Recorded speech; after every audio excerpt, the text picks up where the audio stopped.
Hello everyone, how are you doing? This is MD Tech here with another quick tutorial.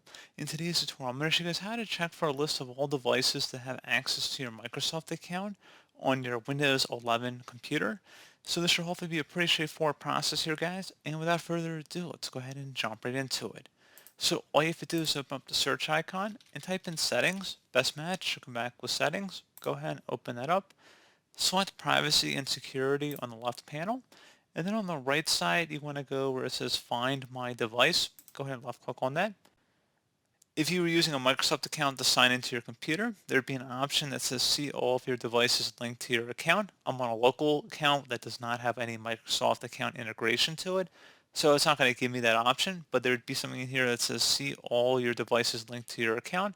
And you could remove the devices from there. I believe it launches you into a web browser. You can remove devices that are linked to your account.